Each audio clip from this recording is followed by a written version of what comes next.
Bonsoir Président David Lutunga. Bonsoir mon amboka Gédéon. Président David Lutunga, moi mikolo ebele ozali komona na te na bilili. Te tozali mais tosekumisi nzambe parce que nous pandimi ngano tokutana awa na kati permanence na biso na UDPS. Président David Lutunga, après avoir kosa ba déclaration ba konanje na ebale yewana Jean-Marc azali kozonga na mboka ya bakoko na ye bokokendo yamba elobi okoloba boni. Oui, na occasion oyo nazali ko profiter ko ça l'appel mobilisation. Il y a tous les combattants de l'IDPS que nos lobby tous à la vraiment ébélé parce que l'UDPS n'est pas n'importe quel parti politique. Parce que la force de l'UDPS c'est la masse. Parce que la force de l'UDPS c'est les combattants de l'IDPS. Je crois que non, bah combattre jamais un amaille. Naïbi que non, lobby est cause de la démonstration parce que bisotango toyaka ba korompaka moral na bisota à travers mbongo. Boto monaki, ba bengisaki après bitumbe bimi. Mais pas na UDPS et biloko wana ezalaka te parce que toza batro tolitaka contre les antivaleurs. Et puis valeur wana ezali toujours ko continuer na kati ya UDPS yango azali ko zonga pour tolakisa bango que non azana soutien total il y a peuple congolais, azana soutien total, il y a base de l'UDPS parce que kuna na carte assemblée nationale, ceux qui va meka qui corrompre moral, il y a bato mususu pour te ba détourner na intérêt peuple congolais mais avec 500 gigas, 520 gigas qui Jean-Marc Kabunda, président AU de l'UDPS, yé avandi na idéologie atikali toujours kozala na idéologie ya peuple d'abord au wapezali lit to wapezala ki vision ya Etienne Tshisekedi wa Mulumba de res mémoire. Président David Lutunga to fongola mo actualité papa Molière wazali député national o ya fingi confrère moko politique na kombo honorable Frank Diongo yokoloba boni. Mais ce n'est que problème de l'éthique morale parce que oyebi ceux qui ozali député et que parti politique to regroupement politique ozali et que ba pesa ka moralité te même bisika nous to ko kende o mona kende éducation za toujours bafoué on se comprendre parce que na muto to tanga lokola papa molé même dernièrement na utaki obi chaîne wana d'abord faut balandela ngo très bien obi que chaîne na molé wana eza chaîne moko ceux qui que muto asabi ma déjà mboka oyo plus de 10 ans et qui a zongi au tiele pena chaîne wana obi que nous mtana ceux qui à la place à ça la même matin 3 mois ou bien les 5 ans na mboka na biso a ko précipiter ki mambango de relaxer comme si que mboka eza vraiment dominé na insécurité totale parce que kuna ezaka kuluna kukuna ezaka ba bwaki ba sali botu koso et puis dernièrement et c'est là qui na moins ntembo moko bandaki ko lakisa na chaîne na ye ya mwana copie asibi mwana mwasi moko na lokolo dans so zobi na tondo comprendre puissance na ngote donc c'est-à-dire que c'est par manque d'éthique morale au mutazol na à comprendre que non au rôle na ye ezali nini mais il y a des éducateurs de moi ça défend pas ba valeur mais ceux qui le leur vont se compromettre na ba aptitude dans nemwana quelle leçon quelle éthique à regrouper ça ensemble le peuple congolais ils apprennent à collaxer que mais de critères na bango ça déjà makila mais étant que UDPS biso to lutter contre les antivaleurs bino lutter contre les antivaleurs moko ya premier ministre ya mboka na biso ancien na kombo Adolphe Muzitu alobaka tokotia climat ya insécurité a changer discours alobi est important ya kotia climat ya insécurité pas mbaté peuple congolais ndako souffrir yokoloba boni a changer discours tempia gande abet donc akokinde mpia kati parce que na lobaka très bien na lobaka clair na interview à président Félix Wapi na TV5 alobaki que il a besoin aussi de l'opposition parti à l'opposition. Parce que lorsque le président avait tendu la main envers Martin Fayou, alors qu'il n'a pas eu logo wana te parce que ça me sale. Moïse Katumbi a fait sa déclaration que tango kokita na RDC a souhaité que opposant tout ba que ne va pas président Félix na moi et non que na Butu il a été traité comme un traître melelo bako kinzala te ba mone makita na bango no surtout ba makito bakotaki Butu moi complot nous surtout il y a mabe contre République démocratique du Congo parce que Bondokyo ne bandaki na Genève ba tamboli ba mone ke simbité piaka bakokana bango yango te ki asenga poste pe ezalite basa l'opposition bango babi ke no bango baza na peuple to zape na poste to mona pe ba pesa mot d'ordre ya férié to zape na poste to mona ba pesa mot d'ordre ya marche poto ni bango ki baza opposant poto ni bango ke no réellement ba voter bango na 62% et d'ailleurs j'ai été étonné kolanda na média na mboka na biso na top Congo moto babengi presse penge oyo azwa parti ya kulutu nanga chalupa que son âme repose en paix abeta mo coup d'état batikala okenda na congrès te po ba voter ya comme président parti wana na yiba yango eza vérité des unités. Et puis na landa na intervention na top Congo ba keno Madidi Martin va voter na plus de, je dis bien, plus de 72%, 70%, plus de 70% la signe. Donc, et le mot de 62, et comme il va 70, pour moi, qui est dans les noirs, qui ne comprennent absolument rien, terre yangwana. Terre yango, ça l'opposition. Opposition va se kangater, opposition va se bombarder, opposition est en bagage, opposition est bien protégée, la police est en a bien vite à Gaya, n'ali pas mon bamba. Le stade sur Otambo le Kinzala, Baziba Pesio. Souvent que ma collègue l'ennemi, Bazila Koton a piqué une idée. La monnaie aussi liki. Yomoko yebingai. Très bien que nous ceux qui n'a moni bosote aussi mana institution lokola Félix Antoine Tshisekedi na blagarati na zone sakande mutu na nzela ezande mpiaka beti bango bakoki yango te ne bakomo senga poste zawana nana ngo bitenge mandat c'est sile sengeli que non et réforme ça mana niveau seni nango bien ngote le président a le mandat a le pouvoir de nommer de révoquer a nommer pas généraux a nommer pas magistrat a nommer pas juge ti sikozo sala maté mais c'est le temps les donner le temps autant. Non, non, ça n'est pas même une année, mais on a déjà même monde entier, même sur le plan diplomatique, on a apprécié yango, mais mon thème m'a bien foot à rater. Yango mon Bible lobby, maudit soit celui qui s'est confié à l'homme, comme Faïlo a été le candidat des hommes, mais candidat il y a le peuple, parce que la voix du peuple c'est la voix de Dieu qui est Félix Antoine Tshisekedi, qui c'est qui est du Fati béton. Au bout au Katisi Congo Brazza, toi mais j'avais au coup final.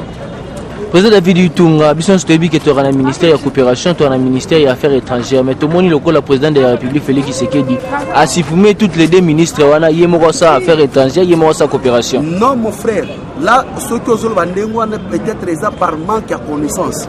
Ba déplacement to diplomatie au président Félix Azali Kosala et Azali Kosala ma sur base d'invitation. Ce qui peut-être monsieur Kabila ne va pas parce qu'Azali est invité et puis tant qu'Azali est invité parce qu'il a une tête. Et il a aussi une communication à lui. À une intelligence qu'on transmettre peut pas battre pour te déformer ça. Et ça là, c'est qui est contrairement avec le régime passé. Ça dit qu'il va pas confondre ce qui est invitation les athées. Est-ce que mon a bien sans invitation? Non. Et puis il faut qu'il y ait une UDPS. Lorsqu'on est cadre, et ça privilège, c'est toute une charge. Azali pour refléter ma cabo une situation à 4 UDPS. Pour la quota, c'est que non. Ceux qui n'a pas président, il y a la démocratie du Congo. Et ça pour la famille Nangate, et ça pour l'intérêt peuple congolais. Yango le bango na kini gopeto. Et puis ils ont bala liboso. Donc un président de la République, même depuis le monde existant, Koloba Keno, un président n'a Mombo Nabino, premier ministre a Mombo Nabino, va gouverner Baza Mombo Nabino, ceux qui ont bimana Monoka Fati Betote. Et c'est le Lobamate. Or, na pouvoir sortant, et c'est là que nous, comme ici, M. Kabila, le rôle en Zam, autre rôle, amen. Mais ce n'est pas le cas avec Fati Beton. C'est-à-dire que lorsqu'il se déplace, et ça pour l'intérêt du peuple congolais, et puis Azali invité sur le plan diplomatique parce qu'il a une tête, et il a aussi quelque chose, il a un cerveau. Ok, nous sommes à lobby, on est là, on est là, mais là, avec Fati Beton, la diplomatie, et là, tout le monde a remis la considération, il y a Congola comme une considération. Non, je ne veux pas d'abord du peau noire. Talandenge Bamida, on doit traiter peau noire à l'époque, mais avec Fati Beton, c'est-à-dire qu'il se déplace, et ça par rapport à l'invitation, parce qu'il a une tête, il a aussi un cerveau. Président David Utunga, Bisson Stebi était pour le paiement le plus endetté, et ça le rose au poison retardé dans la régénération à venir. Président de la République, il y a des fois bambon. Est-ce que le président Félix a déplacé des fois bambon? Intérêt à payer ou à les années, quand le président se déplace, ils allaient pour nous investisseurs. Et puis, tant qu'on se présenter devant l'homologue, à côté de sa vision, il y a un état qui est garant de la nation. Nous avons dit que nous avons payé ma candidature au tir or, on a un programme d'action, peut-être n'a gratuité de l'enseignement. Biso to pesio boy, ou les non remboursables. On va payer ça dans la banque mondiale. Et ça, ça dit que va payer sinon. Pourvu que nos mécanismes yazali nango, mayelo yazali nango. Talamboka Congo nenge tondaki na ba sheki na ba kuluna, na ba udiano. Mais le lot, avec gratuité de l'enseignement, moi nous doit comprendre déjà utilité. Oui, bah qui nous lobby la cause à la cadre, lobby les autres zones éternité, lobby président Félix à cause à la tête. Mais il faut que la jeunesse soit bien préparée. Qu'il faut pas aller na maël. Mais sommes dans la kouaza kuluna. Batouane régime régime sortant. Babanda ko privilégier intérêt na bango mais qu'on anéantit la jeunesse. Mais le président Félix Aye a pesé valeur la jeunesse mais yemo bazongissime. Donc comme ça embêté, ça dit sur se déplace, ce n'est pas pour avoir de dette na batu peut-être na makaniso ba dongolo misu o ba koloba, c'est pour le peuple congolais par rapport à la vision na pays na le roi France. Non, soit nos 80 millions d'euros pour financer le projet de société. L'autre coup, tout le monde a déjà délégation.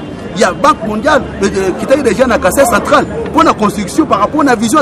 Moi, je suis bato bakoba biloko ndengwa neza bato bakomi na suka bazozanga barigima kopesa batamboli na makambo etame vérité désir esimbite bakomi ko s'attacher na makambo ozana tina tamokote. Président David Yutunga, crise politique au sein de la République démocratique du Congo, dollar et mati, gratuité et enseignement, bana bazako marché, FCC, cash, bana coalition, le roi cohabitation au Kolobani. Crise politique égalité. Parce que ce qui crise politique est allé, le président Félix ne pouvait pas être appuyé sur le plan diplomatique. Parce que les bandes d'attente Bazali Gobima, Bazali Koyame en qualité d'un président élu démocratiquement. Et puis que la toute première fois, tout le monde a passation pacifique et civilisée en République démocratique du Congo. Ce qui crise est allé, mais maintenant il faut l'Assemblée nationale. Attendez, attendez, et puis Bazali qu'on mérite à chaque mois, il y a un député national. Crise est allé. Crise des égalités. Et puis cohabitation. Si vous me parlez de la coalition, tu sais très bien, moi je reste toujours radical. Je n'ai jamais été pour cette coalition. Pourquoi? Parce que ce qui coalition, il n'est que ça n'a valeur. La première personne qui devrait soutenir cette coalition, ou bien qu'on applaudisse, c'est M. Kabila. Ndenga soka courage, il y a qu'au dédier mes condoléances. Na crash salamaka na avion, il y a président de la République, avion logistique, il y a président de la République. Le président a pas condoléances, non? Il devrait aussi commencer par là. C'est lui-même qui devra applaudir. Mon frère, Nana Kokadi Kosala, pour rendre effectivité à la gratuité de l'enseignement. Mais bravo à toi. On se comprend. Mais comment vous pouvez imaginer qu'on est en coalition, mais lorsque ces gens-là du FCC, Bazol n'a collègue dans les médias, ils nous parlent que le contraire, pour l'Obama vie institution de la République qui est Félix Antoine Tshisekedi, c'est qu'on ne peut pas accepter, et qu'on ne peut pas accepter, ni de près, ni de loin, ni aujourd'hui, même demain.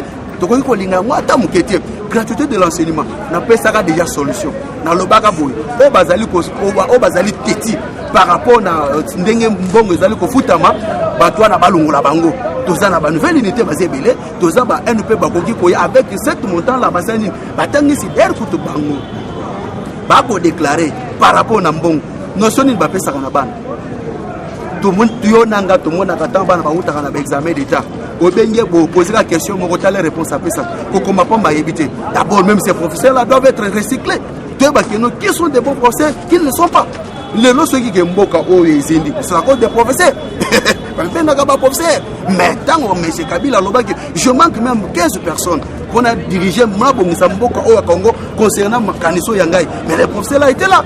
Kabila dit que non, je ne peux pas pu transformer un zéro en homme congolais. Mais c'est avec ce professeur-là. Moi, dans Mboka, je suis Bisayo, et ça, Bangouna, ya Mboka, au Bazali, pour manipuler Bango, mais à bientôt, Makangwa ne peut prendre fin et peut essayer d'essayer déjà. Lorsque il y a un vice-ministre à EPSPT, après cette déclaration pour le Bakeno, le col à Bazali NU, nouvelle unité, Bazali peut continuer à tétiter Snabango, ou bien Banon peut continuer à tétiter Snabango. Dans le cas contraire, toujours remplacer Bango dans la Tumsus. Les colonnes de ces zones déjà. Et ces zones déjà autant que sa classe. C'est pour vous dire qu'on ne peut pas venir de la République. Et Zali cadeau au Fati Beto Pessibisoté, et ça constitutionnel. C'est-à-dire que l'article 43 qui veut bande qu'on a biso, ceux qui biso au Tangana Passi avec Fati Beto 37 ans au IDPS à Salida dans l'opposition, Tokoki Kolingate que l'objet qu'on appelle bande Nabiso Sani va continuer à Tangana Passi. C'est ce qui est vraiment impossible. On voit que Fati Beto a qualité, Boutou Pémoy pour être à valoriser nos Congolais de sorte que nous à se retrouver dans Badouana. Mais maintenant la constitution Zagi Miette, mais il y a personne valeur. Posez David Yutunga, que demande le peuple congolais? Le peuple congolais a déjà laissé. Parce que pour ça, le peuple congolais a que nos Kabila sont à pouvoir. Nos Kabila sont à pouvoir. Tout ça, la fatigue de toi, c'est pour incarner changement du peuple congolais. C'est lui qui nomme, c'est lui qui révoque. Parce que est à la ministre, est à la naine, Azana droit, est à la ministre, est à la gouverneur, Azana Likamba, qui est ça là, il y a mon côté, ceux qui décision et où tu n'es pas fatigué. Mot de la fin, on a numéro de téléphone. Mot de la fin, on a un zabou. Nazo kende musika. Vital Kamerhe a banni déjà Bagena Caméléon. Il y a qu'on diviser Bagena UDPS. Pourquoi je dis cela? Tout le monde a une image qui circule sur les réseaux sociaux. Vital Kamerhe n'est pas membre de la coalition, membre de la comité, de la coalition FCC Cash. Mais on a été surpris. Comme on a bien ici, bande quoi après perdre, Paris Magie, Nawa Béré Rouge, de Corabiso Moukoko, Nanani, Christian Lumna Jacob. Non, la démocratie oui, mais nous devons aussi respecter les hiérarchies du parti. Parce que nous avons dit Kambalik de jeunes amis, et ça, docteur Emani Dioko. C'est lui qui devrait être sur place pour engager Ligue des jeunes de l'UDPS. Mais, bandit déjà, pour diviser la jeunesse à l'UDPS. Tant que David Itunga le défenseur n'a pas marché monté, abandonné déjà carte à Mabé. Parce que Azalini, membre du comité de la coalition FCC Cash, pour nous rassembler des deux côtés. Parce que lorsqu'on parle, on donne les informations, Bazolo Bakeno n'a pas coalition FCC Cash. Bazolo Bakeno n'a UDPS n'a pas perdu. Non, Bazolo FCC Cash. Et non pas perdu UDPS. Il commence déjà à jouer le double jeu à Yawana. Pour nous diviser, jeunesse à UDPS. Mais nous, on va rester soudés et serrés pour nous relaxer. UDPS, c'est ça, parlouté. Numéro de téléphone, président. Numéro de téléphone, ils ont plus 243 82 283 22 25. On a bandé plus 243 82 283 22 25. Et puis, ils ont numéro WhatsApp. Et puis, on a profité pour nous relancer un message. Pour bandaler l'autre lobby. Président Jean-Marc Kabunda Kabound avec une base de l'UDPS. Président Jean-Marc Kabunda Kabound, Azana peuple Simanaye, a Kende Kosenga, pardon, a fini Moutouté, à lobby, à répondre rien que aux allez qui soucient le peuple congolais. Accueilli aux contre la coalition. Il avait communiqué un nom à Congo ya Cash. Parce que Cash est composé de l'INC alliés, IDPS alliés. Mais Mokoloana Botikala comme on a représentant ya INC allié. Mais Mokoloana Botikala jamais comme on a UDPS allié. Et ça qui journée dédiée à la combattant de l'UDPS. Il avait communiqué en casquette des présidents AI de l'UDPS. Et non la casquette à cash. C'est pourquoi au moni, si on va nager, et puis si on va pas la bimé perkit. Mais il y a ça sera déjà chaos debout politique électoral. Ça sera déjà chaos debout politique électoral. Il était dauphin de M. Kabila. Mais ceux qui M. Kabila ont tapé ses pouvoirs. Mais pourquoi Bimisa qui était? Il y a Zaghi dauphin. Si M. Kabila ont tapé ses pouvoirs, pourquoi Douni a postulé qui comme candidat député? Abimagité pourquoi? C'est-à-dire que non, FCC a promis le col à Lyon blessé. C'est-à-dire que non, Nyokao Bakati déjà Moutou venait zaté. Mais à soi, rien. Nazo biso que Nyoko Bakata déjà Moutou Bang c'est IDPS. Moutou Bang c'est IDPS Azati. Tu bisa bango que lobby ba komona démonstration pour biso tamboule beti ate betité to sera toujours présent pour nous retenir que nous c'est ça l'IDPS. Depuis ba pesi tango ya on moni président so pesi sombo et so moni c'est na biso pesi sombo mais tango ba sala ki wana mbongo bimaki bitumbe bimaki c'est pour vous dire que nos IDPS ça toujours dans logique au ba bengi pour lutter contre les antivaleurs et puis pour chiter na malobasuka déjà que VPM na biso papa Gilbert Kankonde assassiné na ba responsabilité na a interpellé Jantini Gobila. Pourquoi nazolo banengwana oye salama qui pour nommer secrétaire provincial et ça pour violer article 97 qui parle d'incompatibilité des membres du gouvernement. C'est-à-dire que non esengeli batona ba komi kosala ba vir pona koluka kosalir na bokonza président Félix Antoine Tshisekedi. Yango na ibisi a interpellé. C'est violer l'article 97 qui parle de l'incompatibilité des membres du gouvernement. Parce que tant qu'on est dans le gouvernement, au service du peuple. Et non, il y a parti politique. Il y a un moment où sa confusion dans l'Assemblée nationale. R520 giga lobby, vous voyez que le connaissez, au biso va député FCC. Vous avez besoin dans l'Assemblée nationale pour défendre l'intérêt du peuple ou bien pour défendre l'intérêt d'un individu. Dans la confusion, il y a un parlementaire débouillé moko, aza capable de kotangisa, ba professeur Nangambouana, autant de fois la politique. J'ai dit, je vous remercie. Eshima, votre magazine qui bat au rythme de l'actualité. Une réponse à vos besoins en information, un éclairage dans divers domaines. Impartial, documenté, instructif. Eshima au cœur de l'info. Retrouvez la nouvelle édition Exclusivité. Sakombi Molendo, le réformiste qui vient stopper l'hémorragie, suspension des fonctionnaires peu intègre, numérisation des titres fonciers et climat de confiance avec les collaborateurs, le nouveau gestionnaire des terres congolaises fixe les nouvelles règles de jeu. Focus, Lambert Mindi, Omalanga, le souverainisme comme un dogme. Redressement délaissé, Tomaluaka Losenjola, l'homme de la situation. Dossier Eshima, fini les vacances, vive les rentrées. De la politique au judiciaire, en passant par les scolaires, les derniers trimestres de l'année 2019 en RDC est décoiffant. Économie, BCC, un cadre des rétrocommissions et détournements à passer au peine fin. Découverte, Claude Ibalanki et Colomba, les coordonnateurs du MNS au centre de l'action de Félix Tshisekedi dans le Grand Lac. Les dialogues et pourparlers en RDC qu'en tire le peuple. Tubaou, la clé de la mythologie kassaïenne. Retrouvez l'intégralité du magazine Eshima dans les kiosques. Eshima Magazine, un nouveau standard d'information.